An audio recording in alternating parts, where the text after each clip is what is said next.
welcome back once again. I hope you are well. I hope your day is good. Thank you so much for clicking on this video. If this is your first time, my name is Mamri and you are very welcome. This video is very long, so I'll make it part 1, 2, and 3. Hopefully, this video is about how the VDPs, the armies, secure some of the villages, how they travel through the bush, what they encounter on the way, the reason why when they come out, you see a lot of people at the roadside celebrating and jubilating. It's not easy. It's not an easy work. So one of the journalists called Ada has taken us through and they share this with us. It's about 50 minutes, but I will do it 10 minutes. So it will be part 1 and 2, like I said. Please watch. I will be back. Thank you so much for your time. It's complex. Maneuvers in military operations. The escort stretches over some 20 kilometers.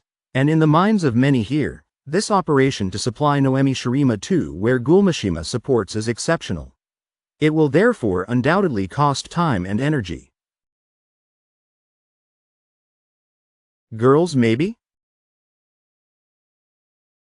Pharaoh's Artist. At 2024, the mission led by the 1st and 5th Rapid Intervention Battalions is due to ravage this commune in the vast eastern forest region. A sort of vicious, infernal, dreadful circle, almost 260 kilometers to cover on a problematic road. No asphalt, no gullied aggregates in some places. These hen nights are gorged with water with every rainfall. Because the weather, too, is capricious at the start of the vernage, increasing the danger of explosive bids that are sometimes submerged. Nothing here, then, is done to be benevolent towards the fighters who are determined to save the populations in distress.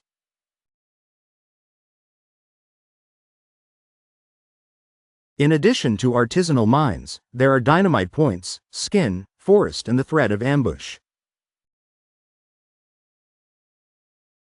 The obstacles are innumerable, with roads virtually impassable if they still exist. At the village of Garo, improvised construction courses in a marshy valley. Day 4 of a final battle to save the convoy's last bogged-down vehicles. The situation between tenders has become bogged down, with anxiety mounting in some areas. For unit commanders, it's important to avoid loitering on the road at the risk of jeopardizing the long-awaited supplies for thousands of starving households. So, at this stage, unlucky conveyors will have to accept the pain of losing their property, like this retired soldier. Became a truck driver. With the commandos, he's hardly slept for 3 nights on the hair of his dying truck. Unable to make any effort. So a decision had to be made. Yuthana John of Deer commands the mission and has just delivered a verdict for the retired Silver, who recognizes his cadets. So it happened to me, I fully accept it. The truck will be emptied. The shocked old man is taken away. Last look. It's the only thing keeping the 60-year-old alive. In all, 4 broken-down trucks had to be abandoned in the shallows before the convoy, this caravan of hope for battered populations, could continue.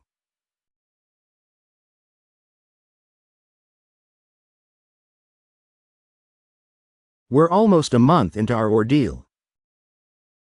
Madame Antiari, 134 kilometers long, is known as the Axis of Death. This convoy of all dangers, which has already left behind several incidents on board, will be heading south to the border town. In this region bordering Nigeria and Benin, this is the only road to Diapaga that will be paved by 2021. But as soon as it opened to traffic, the infrastructure came under attack by hostile terrorists.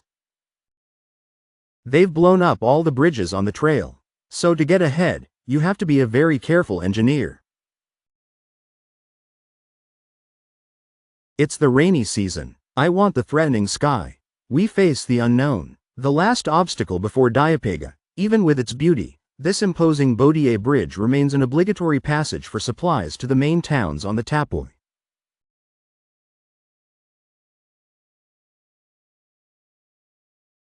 Here, military engineers seal the breach and open the passage after a few minutes' work. With time running out, the last vehicle is launched. At the end of 60 kilometers, Diapaga welcomed us enthusiastically. The rare moments of choice are offered by the army with its long supply convoys. The fighters are exalted like saviors on the barely lit street corners. It's past 11 p.m. Beyond the gloom,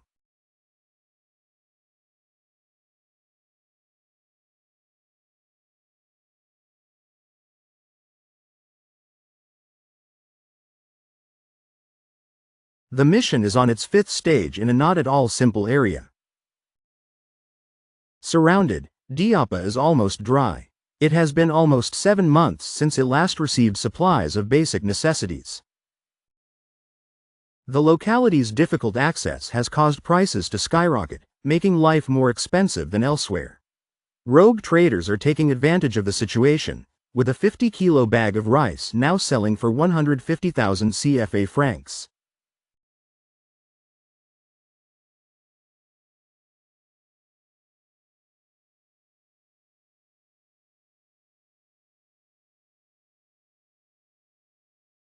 Hope has returned, but for how long? The only link with the outside world is the army, which brings in supplies, but it's hellish. For weeks, infantrymen are fighting to bring medicines, fuel and food to this region where people are suffering because terrorists are harassing the positions of the army and its auxiliaries. The bulwark that ensures the safety of farmers in the middle of their fields. Very good, and the trip here reassures the major challenge perhaps is going to be the harvest. Terrorism threatens to set fire to the crops. So raising the population with a broad sweep will help to quell this desire on the part of the criminal henchmen who prowl around the town. Here they are, less than 2 kilometers from our position, thinking we're on our way to Namener, their stronghold, 18 kilometers from us. One knee takes out the underling holding Logan. How to nationalize him with his waves determined to do battle with the terrorists. So we're going to hit RPG with a mortar. It's better than before, moves and pulls itself. Mortars complete the move. And it's a stampede.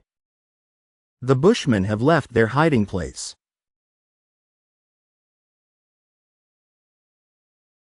The beginnings of a major operation in the coming days?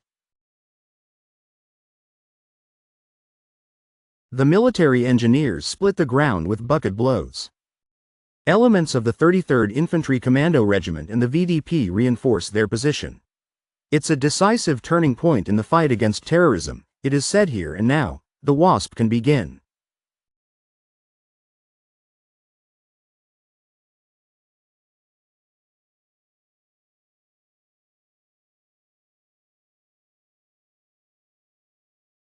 After 11 days,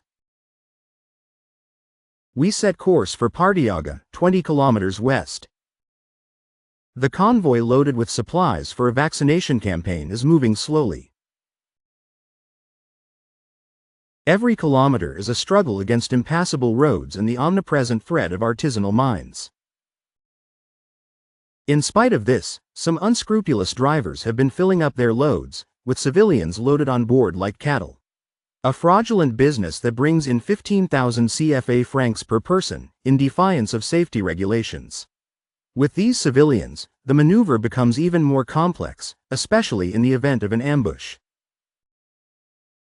After a day on the road, the journey ends in the middle of the night.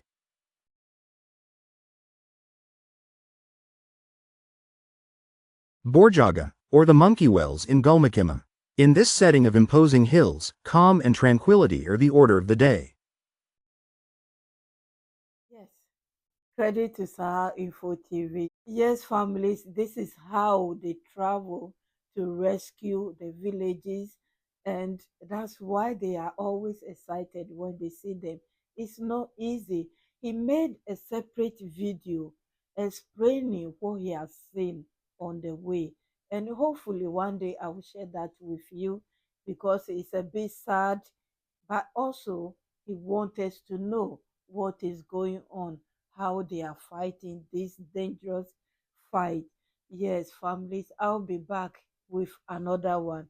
Thank you so much for your time. God bless you all, my VIPs, my kings and queens, those who are passing by, my loyal families, those who are always here to support me. God bless you for your time.